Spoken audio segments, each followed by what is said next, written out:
Hello everyone, welcome to all. स्वागत है आप सबका हमारे इस वीडियो लेक्चर जिसमें हम लोग आज देखने वाले हैं थ्योरी ऑफ इंटरनेशनल ट्रेड, अंतर्राष्ट्रीय व्यापार के सिद्धांत। तो ये वीडियो लेक्चर कॉमर्स के लिए, इकोनॉमिक्स के लिए, मैनेजमेंट के लिए, तीनों के लिए बहुत इंपॉर्टेंट है। और इसमें बहुत सारे प्रिंसिपल्स हैं जो समय के साथ जैसे जैसे आए हैं हमने उनके बारे में डिस्कशन किया है। ठीक है, तो यूजीसी नेट जून 2025 के लिए जो एग्ज़ाम डेट है टेंटेटिव वो आ चुके हैं। जून में एग्ज़ाम होने को है और अब आप फॉर्म के लिए अप्लाई कर सकते हैं, एप्लीकेशन फॉर्म। तो अगर आप तैयारी करना चाहते हैं नेट की, कॉमर्स में, इकोनॉमिक्स में, मैनेजमेंट में, तो आप हमारे बैचेस को ज्वाइन कर सकते हैं। बैचेस जो है हमारे ऑनलाइन भी है, ऑफलाइन भी है। ठीक है, आइए हम लोग स्टार्ट करते हैं। थ्योरी ऑफ इंटरनेशनल ट्रेड में आपको जो आज सिद्धांत हम लोग देखेंगे वह पहला है वाणिज्यवाद, मर्केंटिलिज्म। फिर हम लोग देखेंगे absolute theory, absolute advantage theory, जो एडम स्मिथ का दिया हुआ है। फिर एडम स्मिथ के एक स्टूडेंट है रिकार्डो, डेविड रिकार्डो, उन्होंने दिया था तुलनात्मक लाभ का सिद्धांत, theory of comparative advantage theory. ठीक है ना। उसके बाद हेक्सचर रोलिंग, ये इसी ऑर्डर में आए थे। और काफ़ी बार ये एग्ज़ाम में आपके क्वेश्चन आए हुए हैं। कभी-कभी मैचिंग के लिए, जैसे ये मैचिंग का क्वेश्चन है, ठीक है? कभी-कभी ये डायरेक्ट क्वेश्चन। हम लोग इन सबको डिस्कस करेंगे, लेकिन पहले हम लोग इसके बारे में पढ़ लें, ठीक है? तो हम लोग स्टार्ट क्या करेंगे, जो पहला थ्योरी है, पहले हम लोग थोड़ा देख लें, देशों को व्यापार की ज़रूरत क्यों पड़ती है? अगर आप बोलें कि 2 देश आपस में व्यापार क्यों करते हैं? बोलेंगे कि प्रत्येक देश प्रत्येक देश सब कुछ उत्पादित नहीं कर सकता, सब कुछ उत्पादित नहीं कर सकता। जिन चीज़ों को वो उत्पाद जिन चीज़ों का उत्पादन नहीं कर सकता, वो क्या करेगा, वो देश दूसरे देश से मँगा लेगा। और जो अपने यहाँ उत्पादन ज़्यादा होता है, उसको वो दूसरे देशों में एक्सपोर्ट कर देगा, निर्यात कर देगा। जब एक देश, मान लीजिए कंट्री ए है, देश ए और देश 2, तो देश 2 कौन-सा? मानते हैं देश बी। अगर ये दोनों, जैसे देश ए अपने यहाँ का सामान बी को भेज रहा है, तो देश ए सपोज़ एक्स जो वस्तु है, उसको देश बी को भेज रहा है। तो ये बोलेंगे हम लोग, ये जो है एक्सपोर्ट कर रहा है, निर्यात कर रहा है। किस चीज़ का? एक्स वस्तु का। जबकि देश बी उसी एक्स वस्तु का आयात कर रहा है, यानी इम्पोर्ट कर रहा है। तो आपको इंग्लिश वाले टर्म्स भी जानने हैं, ये काम आता है। एग्ज़ाम में क्वेश्चन हिंदी, इंग्लिश दोनों में ही रहते हैं। समझ गए? एक्सपोर्ट और इम्पोर्ट। उसी तरह देश भी जैसे वाई वस्तु को भेज रहा है, तो वाई वस्तु का क्या कर रहा है वो? निर्यात कर रहा है। और देश ए जो है वाई वस्तु का क्या कर रहा है? आयात कर रहा है। क्लियर? आयात और निर्यात। क्योंकि ये अंतर्राष्ट्रीय व्यापार है, यहाँ पे हम 2 राज्यों या 2 किसी इसकी बात नहीं करेंगे, हमेशा हम 2 देशों की बात करेंगे। ठीक है? जैसे बोलते हैं ना इंटरनेशनल मैच, इंटर टर्म आ गया, नेशनल मैच, जैसे भारत और ऑस्ट्रेलिया के बीच मैच हो रहा है।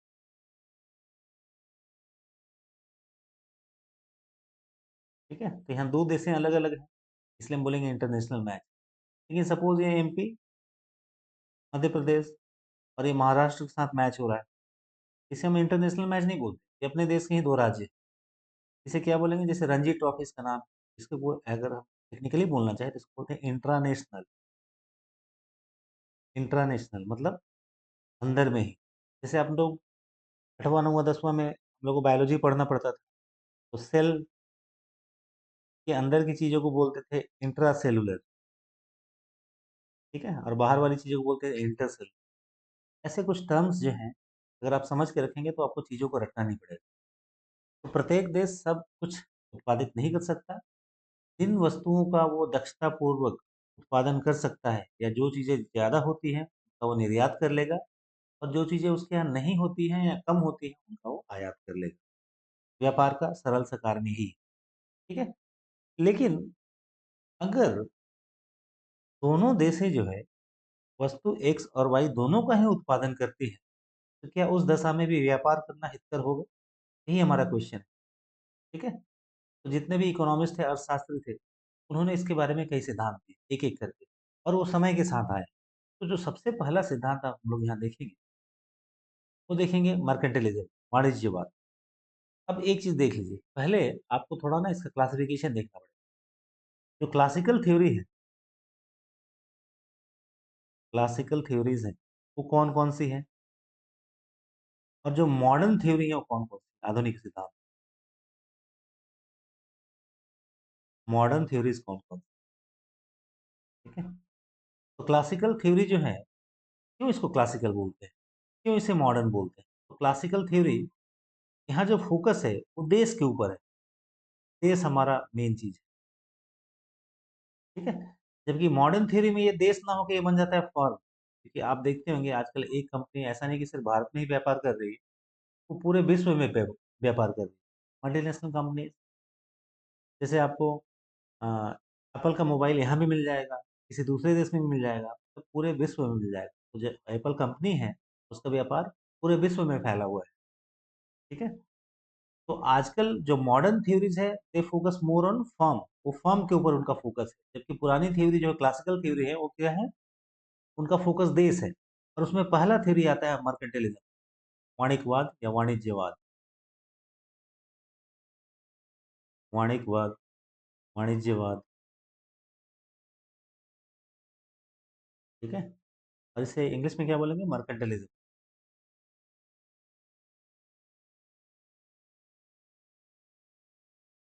ठीक है? ये सबसे पहले आने वाला थ्योरी है। कभी-कभी आपको मैचिंग पूछ लेगा कि अरेंज करिए कालक्रम के अनुसार, क्रोनोलॉजिकल ऑर्डर के अनुसार, ठीक है? ये हो गया वाणिज्यवाद, ये सबसे पहले आया। उसके बाद आया था absolute advantage theory, absolute advantage theory.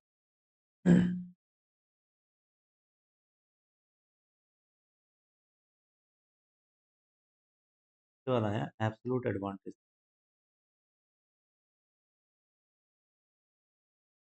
इसे याद रखना काफ़ी आसान है, लोग ट्रिक देख लेते हैं कैसे याद।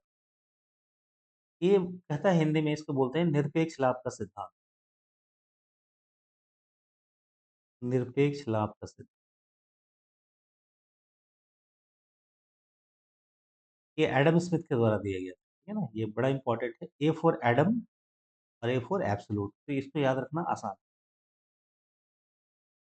अगला जो थ्योरी है इसके बाद जो आया, वो है तुलनात्मक लाभ का सिद्धांत। ये comparative advantage theory, comparative advantage theory, advantage theory, ठीक है ना? यानी तुलनात्मक लाभ का सिद्धांत, तुलनात्मक लाभ का सिद्धांत।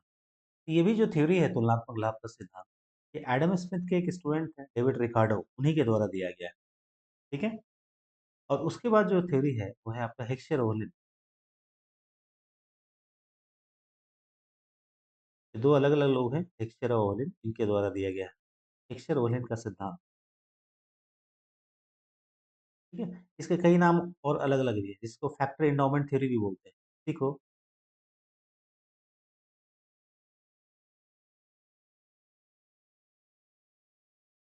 फैक्टर एंडोवमेंट थ्योरी, ये भी बोला जाता है, ठीक है? हिंदी में कारक बंदोबस्ती सिद्धांत।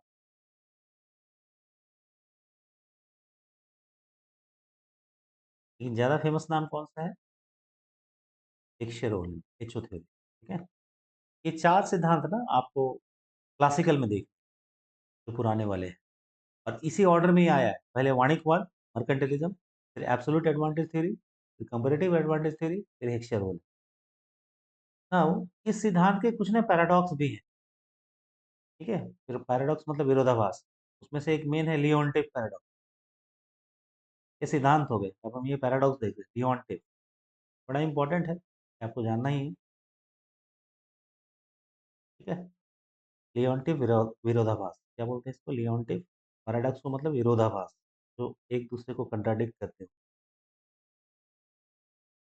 ठीक है? और अगर ये नहीं समझ में आता कि विरोधाभास क्या होता है, तो आप ऐसे देखिए, जैसे आपसे पूछा गया, आपको जर्मन आती है बोलनी? मान लीजिए आपको थोड़ा आता है, कुछ-कुछ, लेकिन हम लोग जनरली क्या बोलते हैं? हाँ, हाँ, थोड़ा बहुत आता है, थोड़ा बहुत, ठीक है? तो आप एक बार बोल रहे हैं थोड़ा, एक बार बोल रहे हैं बहुत। ये हमारे आम बोलचाल की भाषा में भी ये विरोधाभास है ना? लेकिन हम लोग यूज़ करते हैं, बोलचाल की भाषा है, ठीक है? तो जो चीज़ खुद को कॉन्ट्राडिक्ट करती है, खुद का विरोध करती है, उसे क्या बोलेंगे? विरोधाभास। ये लियोंटिफ पैराडॉक्स जो है ना, चरवलिन का विरोधाभास है, ठीक है?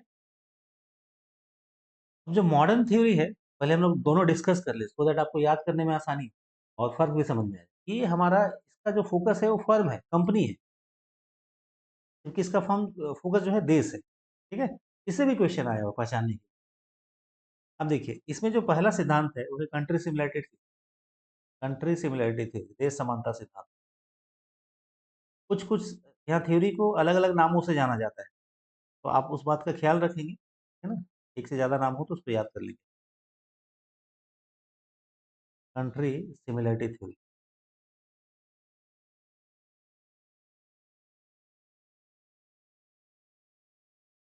देश समानता सिद्धांत।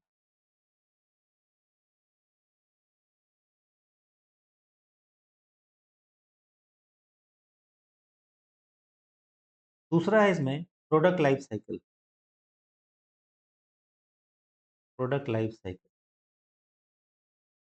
इसे आप बोलेंगे उत्पाद जीवन चक्र सिद्धांत, उत्पाद जीवन चक्र सिद्धांत,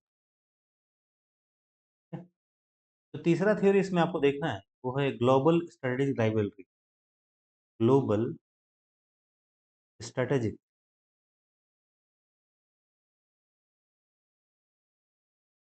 राइवलरी सिद्धांत थ्योरी,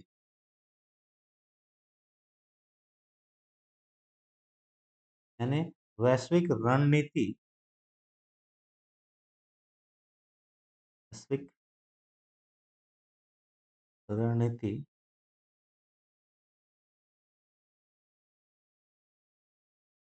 प्रतिद्वंदिता सिद्धांत,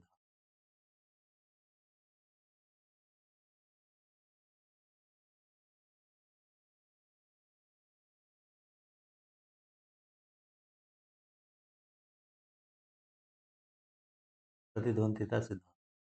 और जो फाइनली आपको देखना है इसमें, वो है पॉटर्स का diamond model, Porter's national competitive advantage. देखिए एक से ज़्यादा नाम आ रहा है, पॉटर्स का diamond model.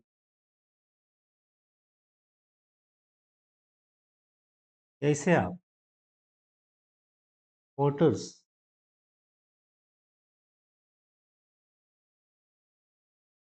National competitive advantage theory बोले,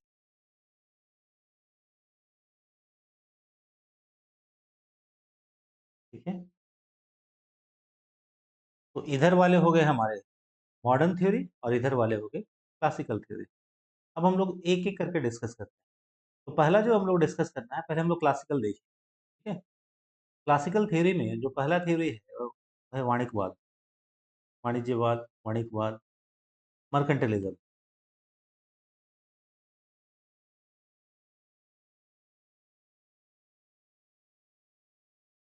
ठीक है? तो देखिए ये कहता क्या है? ये ये सिंपली इतना बोलता है, सबसे पहले देखिए सबसे पुरानी विचारधारा है, करीब आज से पहले 500 वर्ष पहले, ठीक है? उसमें देश क्या करते थे? और पानी के जहाज थे, वो अपना जहाज लेके व्यापार करने दूसरे देशों में जाते थे। अपने यहाँ का जो सस्ता माल है, वहाँ पे महँगे में बेच के आते थे और वहाँ जो सस्ता मिलता है और अपने देश में महँगा मिलता है, तो वहाँ से ले आते थे, अपने देश में बेचते थे। इस तरह वो मुनाफ़ा बहुत कमाते थे, ठीक है ना? नाउ ये क्या बोलता है? ये सिद्धांत सिर्फ़ ये बोलता है कि देश को ज़्यादा से ज़्यादा निर्यात करना चाहिए। क्या करना चाहिए? ज़्यादा से ज़्यादा निर्यात करना चाहिए,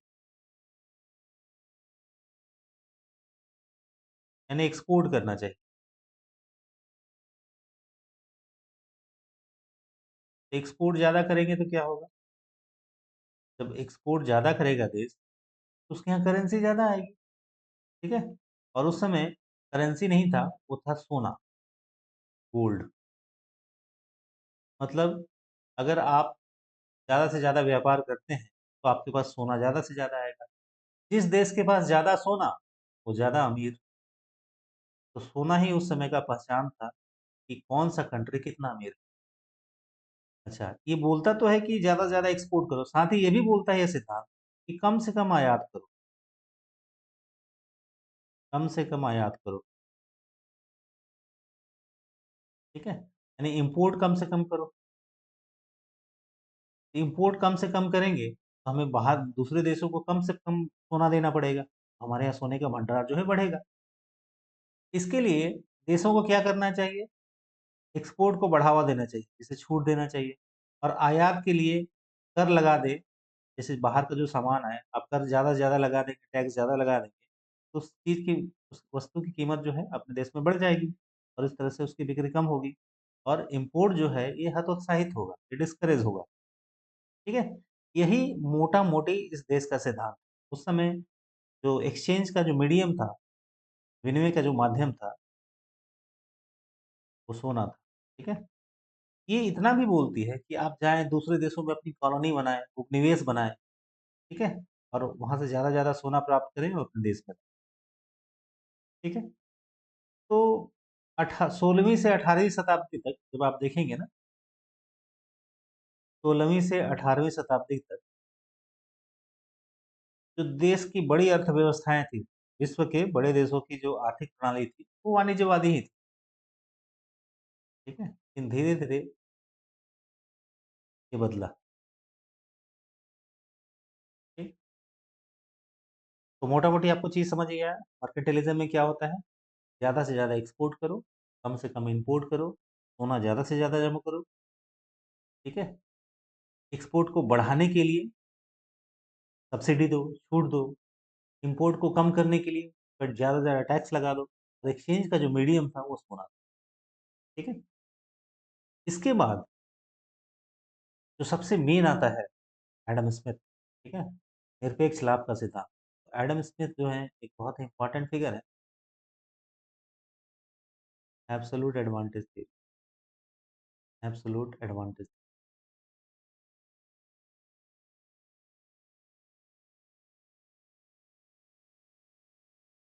ये एब्सोल्यूट लिखा हुआ है। एब्सोल्यूट का मतलब होता है निरपेक्ष लाभ का सिद्धांत, किसी से कंपेयर नहीं कर रहे आप, निरपेक्ष लाभ का सिद्धांत, हमने अभी देखा था। ये किसके द्वारा दिया गया था? Adam Smith. उनकी एक बहुत फेमस बुक थी, ठीक है ना? आप सब कोई नाम जानते होंगे, लेकिन हम लोग शॉर्ट नाम ज़्यादा याद रखते हैं, वेल्थ ऑफ नेशन।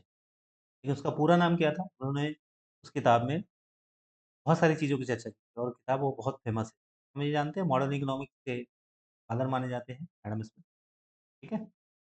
इससे पहले ऐसा नहीं था कि इकोनॉमिक्स नहीं था इनसे पहले, इकोनॉमिक्स था लेकिन वो क्या था? वो एक तरह से पॉलिटिकल इकोनॉमिक्स में ही आता था। इकोनॉमिक्स करके अलग कोई वो फैकल्टी नहीं थी वो, ब्रांच नहीं थी, ठीक है? तो एडम स्मिथ को इसलिए जाता है इकोनॉमिक्स को एक अलग सब्जेक्ट बनाने का, एक अलग फैकल्टी बना पहचान देने के लिए। अब देखिए, ये क्या बोलते हैं? पहले बात देख लीजिए ये कब आई थी सिद्धांत? ये आई थी 1776 के आसपास, ठीक है? और उनकी एक बुक का नाम क्या था? An inquiry an inquiry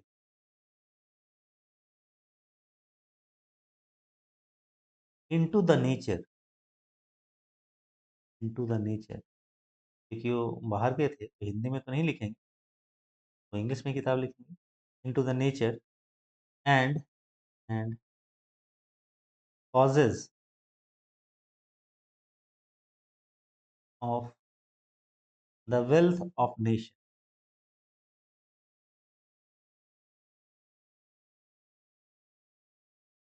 wealth of nation. तो हम लोग क्या करते हैं, इतना लंबा नाम कौन याद रखेगा? हम लोग बस वेल्थ ऑफ नेशन याद, ठीक है? जो भी आपको याद रखें। इसमें उन्होंने किसकी बात की थी? इनविजिबल हैंड्स की, अदृश्य हाथों की। तो बाज़ार के जो फोर्सेस होते हैं, जो दिखते नहीं हैं, वो बाज़ार को व्यवस्थित कर लेते हैं, डिमांड और सप्लाई, ठीक है? लेकिन हम लोग अभी यहाँ पे किसकी बात कर रहे हैं? अंतर्राष्ट्रीय व्यापार, ठीक है? अब ये थ्योरी में क्या बोलते हैं? ये थ्योरी बोलते हैं कि सबसे पहले एक चीज़ देखिए, उस समय ना कोई चीज़ कोई चीज़ की वैल्यू इसीलिए मानी जाती थी कि उस चीज़ में श्रम लगा हो। उसमें चीज़ों को जो है ना इसलिए कीमती माना जाता था कि उस चीज़ में श्रम लगा है, ठीक है? मेहनत लगा है, इसीलिए उस चीज़ का वैल्यू। नाउ ये क्या बोलते हैं, ये सिद्धांत मान के चलता है, निरपेक्ष लाभ का सिद्धांत, कि श्रम ही उत्पादन का एकमात्र कारक, श्रम ही उत्पादन का यानी प्रोडक्शन का एकमात्र कारक,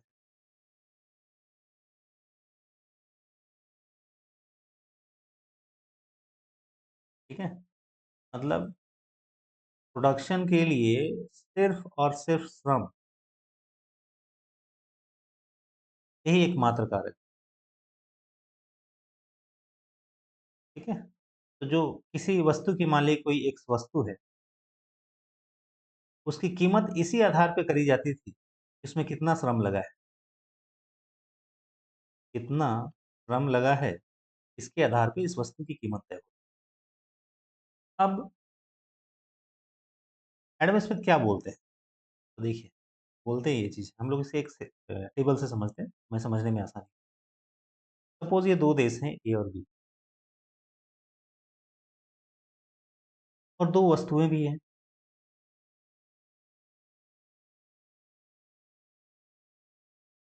एक है पेपर, हम लोग आसान रखते हैं, और एक है पेन। ये अच्छा, ये आपको ध्यान रखना है, यहाँ जो भी उत्पादन का चीज़ है वो श्रम है, पैसा-वैसा नहीं गिनते हैं, ठीक है? तो मान लीजिए 1 यूनिट, 1 इकाई, देश एक ये देश है और ये वस्तु है, ठीक है? तो देश ए को 1 इकाई पेपर बनाने में सपोज़ 8 श्रम लगता है और देश बी को लगता है 16। देश ए को एक पेन की 1 इकाई बनाने में 16 श्रम लगता है, जबकि यहाँ पे लगता है 8 देश बी को। अब आप देखिए, अब अगर आप ध्यान से देखें इस टेबल को, आप देखेंगे ना कि देश ए को पेपर बनाने में दक्षता हासिल है, इसको एब्सोल्यूट एडवांटेज है। मतलब तो 1 इकाई पेपर बनाने में 8 लग रहा है, 8 श्रम, जबकि पेन बनाने में 16 लग रहा है।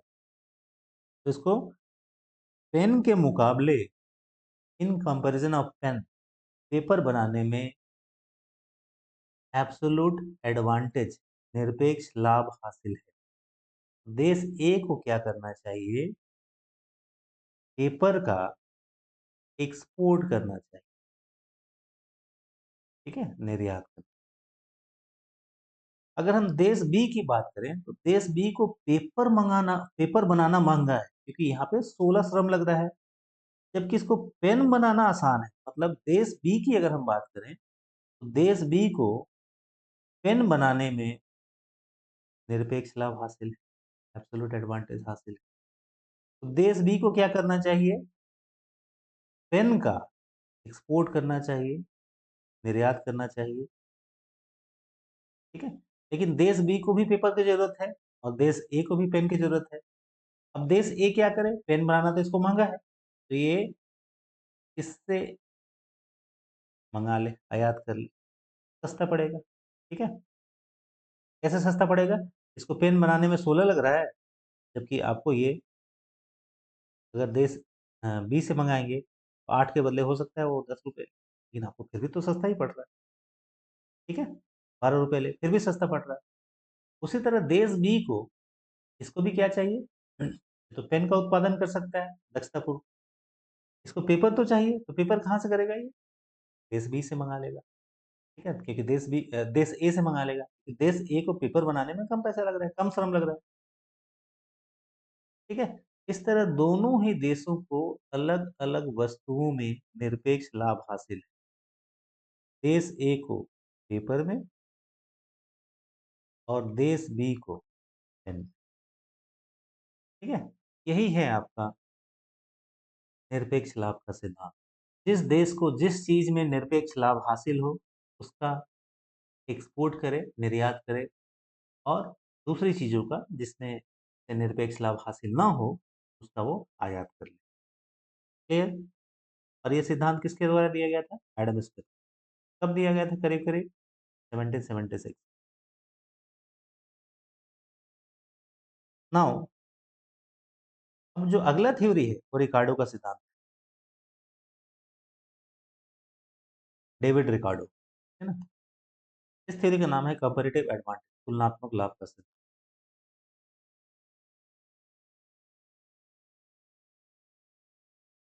अब ये क्यों ज़रूरी है और ये क्या कहता है?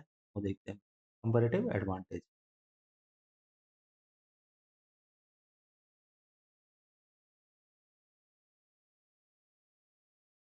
मान लीजिए हम इसी को एक टेबल से फिर दोबारा दिखाएँ। डेविड रिकार्डो जो है एडम स्मिथ के ही स्टूडेंट थे।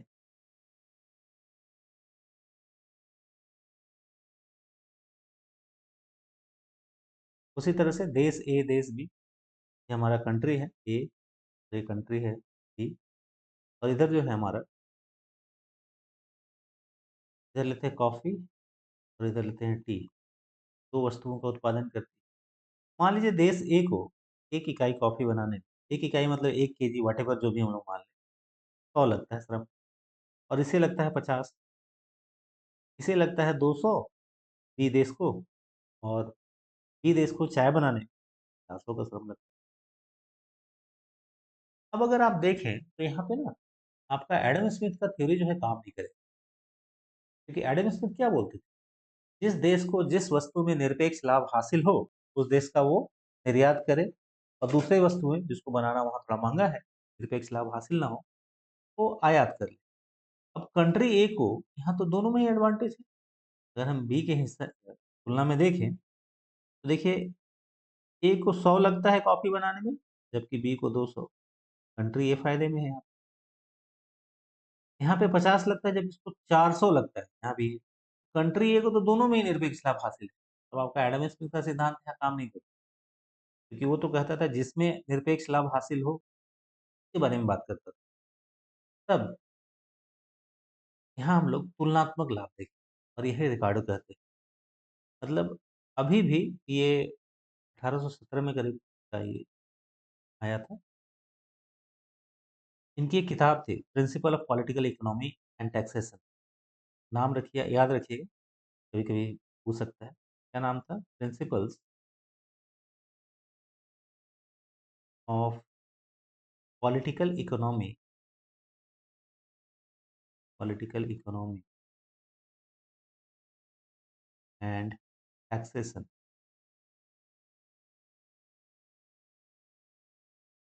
ठीक है? इसी किताब में उन्होंने ये सिद्धांत दिया था, तुलनात्मक लाभ का सिद्धांत। ठीक है? अब ये क्या बोलते हैं कि ये सिद्धांत क्या बोलता है कि व्यापार उस दशा में भी दोनों देशों के लिए लाभकारी हो सकता है, यदि किसी एक देश को सभी वस्तुओं के उत्पादन में निरपेक्ष लाभ प्राप्त हो, तथा दूसरे देश को किसी भी वस्तु के उत्पादन में निरपेक्ष लाभ प्राप्त ना हो। तो क्या बोलते हैं? इसको दोनों में लाभ है हासिल है ना, और इसको किसी में लाभ हासिल नहीं है। तो क्या बोलते हैं? एक व्यक्ति की तरह एक राष्ट्र भी उत्पादकता में अधिकतम तुलनात्मक लाभ वाली वस्तुओं और सेवाओं का निर्यात करके तथा सबसे कम तुलनात्मक लाभ वाली वस्तुओं का आयात करके व्यापार में लाभ उठाता है। ये उनका थ्योरी है। तो अब ये लंबा चौड़ा थ्योरी है। अब यहाँ समझते ही बोलता है। अगर आप कंपेयर करेंगे ना इसको, तो देश ए और देश बी में कॉफी और कॉफी के मामले में ये 1:2 है। अनुपात अगर निकालें तो 1:2 आ जाएगा। जबकि यहाँ निकालें तो ये क्या आएगा? 1:8। ठीक है? अब तुलना करें, इसको तो दोनों में तुलनात्मक है, ये है लाभ हासिल है ए को। लेकिन किसमें ज़्यादा लाभ हासिल? और यही मेन थ्योरी बोलता है। कंपेयर का मतलब है हमेशा 2 चीज़ें होनी चाहिए तभी आप तुलना कर पाएँ। तो अब आप तुलना कर रहे हैं 1 और 2, 1 और ए, ठीक है? तो ए को ना टाइम में तुलनात्मक रूप से अधिक लाभ हासिल है। तुलनात्मक रूप से टाइम में ए को अधिक लाभ हासिल है। और बी को अगर देखिएगा तो तुलनात्मक रूप से बी को कॉफ़ी में लाभ हासिल है। अब इस सिद्धांत के अनुसार ए को जो है क्या करना चाहिए? ए को चाय का एक्सपोर्ट करना चाहिए और बी को कॉफ़ी का एक्सपोर्ट करना। हालाँकि दोनों को निरपेक्ष लाभ हासिल नहीं है, लेकिन तुलनात्मक थ्योरी क्या बोलती है? अभी भी दोनों देशों के बीच में व्यापार हो सकता है। जिसमें उसको ज़्यादा एडवांटेज है तुलनात्मक रूप से, उसका वो निर्यात करे और जिसमें कम एडवांटेज है, उसका आयात। यही है रिकार्डो का तुलनात्मक लाभ का सिद्धांत। कब दिया गया था? 1817 में। किस किताब में? Principle of political economy and Ricardo Adam Smith के हिस्से भी थे। ठीक है ना? अब जो तीसरा थ्योरी यहाँ आपको देखना है वो है हेक्सचर-ओलन, एचओ थ्योरी। अब इसके मेन पॉइंट देखते हैं हम लोग, क्योंकि हेक्सचर-ओलन के लिए बहुत सारे आपको प्रमेय भी देखने पड़ते हैं, थ्योरम्स। लेकिन ये हेक्सचर-ओलन क्या बोलता है? ये बोलता है जो चीज़ ज़्यादा है उसका एक्सपोर्ट करो। सिंपली अगर देखेंगे, जो चीज़ आपके पास ज़्यादा है, जो वस्तु ज़्यादा है, जो चीज़ ज़्यादा है, उसका एक्सपोर्ट करो और जो चीज़ कम है, जो चीज़ कम है, जो वस्तु कम है, उसका आप आयात कर लो, इम्पोर्ट कर लो। ठीक है? अब ये मतलब क्या निकलता है इसका? तो देखिए, अगर हम बोलें वस्तुओं के बारे में, तो कुछ वस्तुएँ ऐसी हो सकती हैं जिसमें श्रम ज़्यादा लगता हो, श्रम प्रधान, और कुछ वस्तुएँ ऐसी, इसको बोलेंगे लेबर इंटेंसिव, है ना? Labour intensive. जबकि कुछ वस्तुएँ ऐसी हो सकती हैं जिसके उत्पादन में कैपिटल ज़्यादा लगता हो, तो पूँजी प्रधान। जैसे आप बात कर सकते हैं, साइंटिफिक इक्विपमेंट, जितने भी वैज्ञानिक उपकरण हैं, ठीक है? उसमें ना जैसे मोबाइल फ़ोन ही हो गया एप्पल, अब ये ना कोई आम आदमी इसका उत्पादन स्टार्ट नहीं कर सकता एप्पल से परमिशन। उसको बहुत सारा इंफ्रास्ट्रक्चर जुगाड़ करना पड़ेगा, बहुत सारे पूँजी लगानी पड़ेगी, तब जाके उसका उत्पादन कर सकता है। जबकि कपास का उत्पादन, मसालों का उत्पादन, जिसके लिए भारत फ़ेमस रहा है, इसमें क्या है ना, श्रम लगाना है, खेती करनी है। इसमें ज़्यादा आपको पूँजी की ज़रूरत नहीं है, इसमें श्रम ज़्यादा लगेगा। अब आप ज़रा सोच के बताइए, भारत में श्रम ज़्यादा आसानी से मिल जाएगा कि पूँजी? तो भारत अभी विकसित देश नहीं है, विकासशील है। यहाँ पे आपको श्रम आसानी से मिल जाएगा, लोग ज़्यादा हैं। पूँजी में आपको यहाँ दिक्कत होगी, आपको लोन वगैरह जल्दी नहीं मिलेगा, बड़े लोन जल्दी आपको नहीं मिलेंगे। बैंक भी आपको लोन कैसे देते हैं? आपके सिबिल स्कोर को देख के, कि आप वो जो लोन है लौटा पाएँगे या नहीं। लेकिन अगर हम अमेरिका की बात करें, तो अमेरिका में श्रम महँगा है, श्रम जो है बहुत महँगा है, लोग वहाँ कम हैं, आबादी कम है, जबकि वहाँ पूँजी जो है, कैपिटल जो है वो सस्ती है। तो अमेरिका को क्या चाहिए? एप्पल या मोबाइल फ़ोन्स, कंप्यूटर्स या जितने भी साइंटिफिक इक्विपमेंट है, वो एक्सपोर्ट करे भारत को, सपोज़ भारत लिख देते हैं, और भारत से मसाले, कपास, वो चीज़ें जो लेबर इंटेंसिव है, उनका वो आयात कर ले,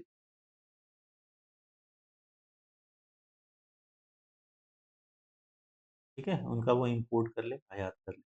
समझ गए? क्योंकि अमेरिका में कैपिटल ज़्यादा है, भारत में श्रम ज़्यादा है। यही हेक्सेरोनिक थ्योरी बोलते हैं। जो चीज़ ज़्यादा है, उसका आप एक्सपोर्ट करो, जो चीज़ कम है, उसका इम्पोर्ट करो। तो लोगों को ना, स्टूडेंट्स को कभी-कभी क्या है ना, जो हमारा एडम स्मिथ का सिद्धांत और हेक्सचर रोलिन में कन्फ्यूजन होता है। कहते हैं दोनों तो एक ही बात कर रहे हैं, ऐसा नहीं है। एडम स्मिथ निरपेक्ष लाभ की बात करते हैं, ठीक है? जबकि ये क्या कहता है, जो चीज़ आपके पास ज़्यादा है, वो एक्सपोर्ट करो, जो चीज़ कम है, वो ठीक है? और हेक्सचर रोलिन थ्योरी को जो है प्रूव करने के लिए ना, आपको 2-3 प्रमेय जानने पड़ते हैं और वो काफ़ी इम्पोर्टेंट है। उसके बिना क्या है ना, वो आप हेक्सचर रोलिन को प्रूव नहीं कर पाएँगे, ठीक है? जैसे उसमें स्टोपलर-सैमुअल्सन थ्योरम, साधन कीमत समानीकरण प्रमेय, ड्रीवजेन्स्की प्रमेय, ये सब जानना पड़ता है तब जाके हिस्टोलॉजी थ्योरी बनती है। लेकिन अभी हम लोग क्या देख रहे हैं? इसकी बेसिक बातें, ठीक है? तो इस तरह हमने जो चारों चीज़ें हैं, वो देख ली।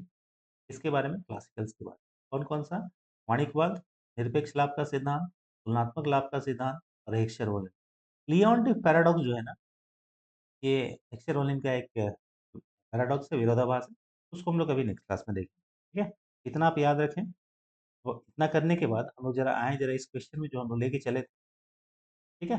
अब देखिए ये एक यूजीसी नेट का एक फेवरेट टॉपिक है। तो ये नया क्वेश्चन है, उन्होंने मैचिंग के लिए दिया है। क्या दिया है?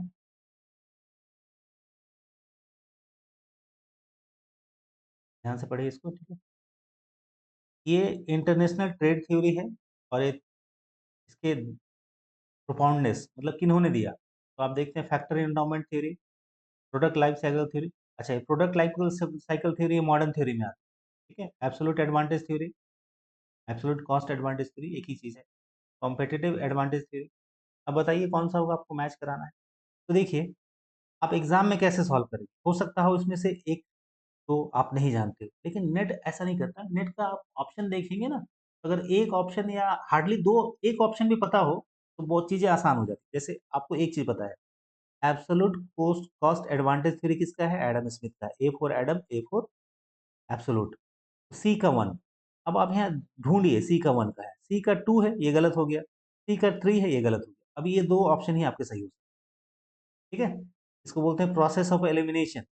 इस सिद्धांत को जैसे हम लोग सॉल्व करने के इस सिद्धांत को बोलते हैं प्रोसेस ऑफ एलिमिनेशन मतलब गलत आंसर को आप काट दें, सही अपने आप आ जाए, के बजाय कि आप सही चुनें। अच्छा, कॉम्पिटिटिव एडवांटेज थ्योरी ये किसका दिया हुआ है? प्रोडक्ट लाइफ साइकिल थ्योरी ये किसका दिया हुआ है? फैक्टर एंडोमेंट थ्योरी किसका दिया है? तो आप ये अभी जानते हैं फैक्टर एंडोमेंट कारक बंदोबस्त, ये हमारा हेक्सेरोलिन है। तो ये 2 हम लोग जान गए। बाकी 2 के बारे में सपोज़ प्रोडक्ट लाइफ साइकिल हमें अभी आइडिया नहीं है। ए का क्या होगा 3 तो आप देखिए ए का 3 कहाँ पे है? ए का 2 ये गलत कट गया। ए का 3 अपने आप आपका जो है बी का आंसर आ गया। जबकि 2 इसमें से आप नहीं जानते थे, ठीक है? तो अब क्या हो गया ए का 3 बी का हो गया 4 प्रोडक्ट लाइफ साइकिल से थोड़ी डेविड वर्णन का दिया हुआ है, हम लोग जानते हैं लेकिन आगे क्लास में देखेंगे। सी का हो गया 1 जो कि हम लोग पहले मैच कराए थे और डी कॉम्पिटिटिव एडवांटेज थ्योरी का क्या हो जाएगा? डी का 2 बाई 4 ठीक है? इसी को डायमंड मॉडल भी कहते हैं। हमारा ऑप्शन नंबर बी जो है अब आते हैं सेकंड क्वेश्चन। ये सारे क्वेश्चंस आए हुए आपके exam comparative cost theory was given ये हमने देखा था डेविड रिकार्डो तुलनात्मक लाभ का सिद्धांत किसके द्वारा दिया गया था डेविड रिकार्डो के द्वारा। क्वेश्चन नंबर 43 जो अगला है ये क्या बोलता है हेक्सचेरोलिन सिद्धांत के अनुसार निम्नलिखित में कौन सा सही है according to Heckscher Ohlin theory which one of the following are correct ठीक है trade should be taken among countries that have greater differences in their factor endowment. A country with relatively cheaper cost of labor would export labor-intensive products. Country benefit from international trade even if it is less efficient than other nations. और finally option क्या है? Country with proximity of geographical location would have greater trade compared to distant one. मतलब व्यापार उन देशों के बीच होना चाहिए जिनमें कारक बंदोबस्ती में अधिक अंतर हो श्रम की अपेक्षाकृत सस्ती लागत वाला देश श्रम गहन उत्पादनों का निर्यात करेगा ठीक है अब देखिए ये हमने पढ़ाया है अब इसका आंसर जो है आप बताएं जरा कमेंट में आंसर होना चाहिए ठीक है और नेक्स्ट क्लास में हम लोग कुछ और क्वेश्चन देखेंगे और फिर हम लोग आ जाएंगे हमारे मॉडर्न थ्योरी के ऊपर क्या क्या है देश समानता सिद्धांत product life cycle theory global strategic rival theory वैश्विक रणनीति और बॉर्डर्स का डायमंड ठीक है आज के लिए इतना ही अगर आपको ये वीडियो अच्छा लगा हो जरूर से लाइक कर दें आप यूजीसी नेट की तैयारी करना चाहते हैं तो हमारे अपकमिंग बैचेस को ज्वाइन करें ऑनलाइन ऑफलाइन दोनों ही मोड में है thanks for watching this video thank you